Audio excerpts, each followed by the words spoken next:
Oke, Bismillahirrahmanirrahim. Assalamualaikum warahmatullahi wabarakatuh.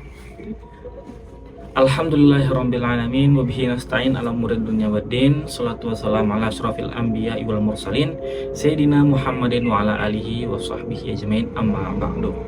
Oke, teman-teman, yang pertama sebelum lanjut kita memperkenalkan diri saya sendiri, sebelum itu malah kita patut ucapkan syukur kepada Allah Subhanahu wa taala, yang mana karena nikmatnya, karunia-Nya, hidayah, kita bisa masih merasakan apa yang namanya makan, minum, bisa keliling ke sana kemari dan lain sebagainya. Itu karena nikmat dari Allah Subhanahu wa taala, yang mana kita harus patut syukuri.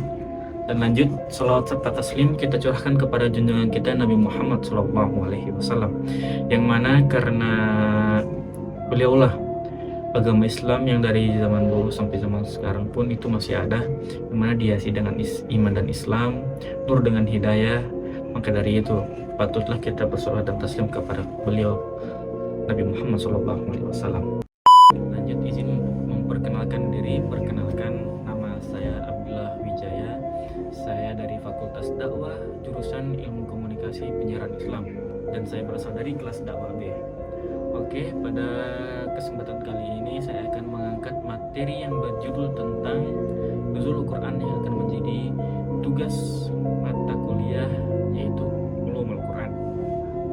Oke teman-teman, di sini saya akan membahas bahwasannya nuzulul Quran ini ada 3 tahapan, yang mana dalam buku Ulumul Quran dalam karangan Abu Jalal dijelaskan mengenai proses Al-Quran itu diturunkan melalui 3 tahapan. Tahap pertama yaitu Al-Quran diturunkan ke Lauhul Mahfuz secara sekaligus, dalam arti bahwa Allah Subhanahu wa taala menetapkan keberadaannya di sana, sebagaimana halnya menetapkan adanya segala sesuatu sesuai dengan kehendaknya. Tetapi kapan saatnya serta bagaimana caranya tidak seorang pun mengetahui kecuali Allah Subhanahu wa taala, sesuai dengan firman-Nya dalam surah Al-Buruj ayat 21 sampai dengan ayat 22 yang berbunyi, A'udzubillahi minasyaitonirrajim, Bismillahirrahmanirrahim, fi lauhim mahfuz bal huwa Qur'anun Majid, yang artinya bahkan dalam kurung yang didustakan mereka itu ialah Al-Qur'an yang mulia yang tersimpan di Lauhul Mahfuz. Surahul Azim. Kemudian di tahapan kedua, yaitu di mana Al-Quran itu turun dari Lauhul Mahfuz ke Baitul Izzah, yaitu yang dimana Lauhul Mahfuz itu yang berada di langit dunia. Setelah berada di Lauhul Mahfuz, kitab Al-Quran ini turun ke Baitul Izzah di langit dunia atau langit terdekat dengan bumi. Banyak dalil yang menerangkan penurunan Al-Quran pada tahapan kedua ini, baik dari ayat maupun hadis Nabi Muhammad SAW, diantaranya sebagai berikut. Dan dalam Quran surah Ad-Dukhan ayat 3 yang berbunyi, A'udzubillahi minasyaitonirrajim, Inna anzalnahu fi lailatin mubarakah, yang artinya sesungguhnya kami menurunkan Al-Quran itu pada malam yang diberkati. Quran surah Ad-Dukhan ayat 3. Lanjut pada surah Al-Baqarah ayat 185 yang berbunyi, Syahrul Ramadan allazi unzila fihi al-Quran, yang artinya bulan Ramadan adalah bulan yang di dalamnya diturunkannya kitab suci Al-Quran. Dan pada surah Al-Qadar pun menjelaskan, Inna anzalnahu fi lailatul qadar, Inna anzalnahu, sungguh kami menurunkan Al-Quran itu fi lailatul qadar, pada malam Lailatul Qadar. Yang dimaksudkan turunnya Al-Quran pada ayat-ayat tadi itu ialah turunnya dari Lauhul Mahfuz ke Baitul Izzah pada suatu malam, yang mana malam itu dinamakan dengan malam Lailatul Mubarakah.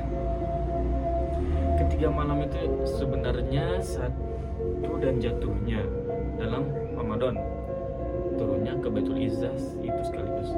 Tahap ketiga yaitu Al-Quran turun dari Baitul Izzah di langit dunia langsung kepada Nabi Muhammad SAW, tetapi turunnya kepada Nabi tidak dengan cara sekali turun saja, melainkan sedikit demi sedikit menurut keperluan masa dan tempat. Nuzul Al-Quran yang ketiga kali dengan perantara malaikat Jibril dari Baitul Izzah kepada junjungan Nabi Muhammad SAW kepada junjungan kita terjadi pada 17 Ramadan dalam gua Hira di Makkah.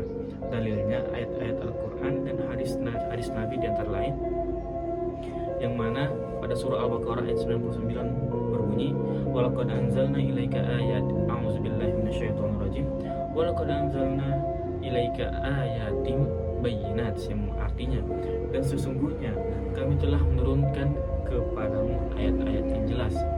Dan pada Quran surah Ali Imran ayat 7 yang berbunyi, huwallazi anzala 'alaikal kitaba minhu ayatun muhkamat hunna ummul kitab wa ukhra mutasyabihat, yang artinya dialah yang menurunkan Al-Quran kepadamu, di antara isinya ada ayat-ayat yang muhkamat, itulah pokok-pokok isi Al-Quran, dan yang lain ada ayat-ayat yang mutasyabihat.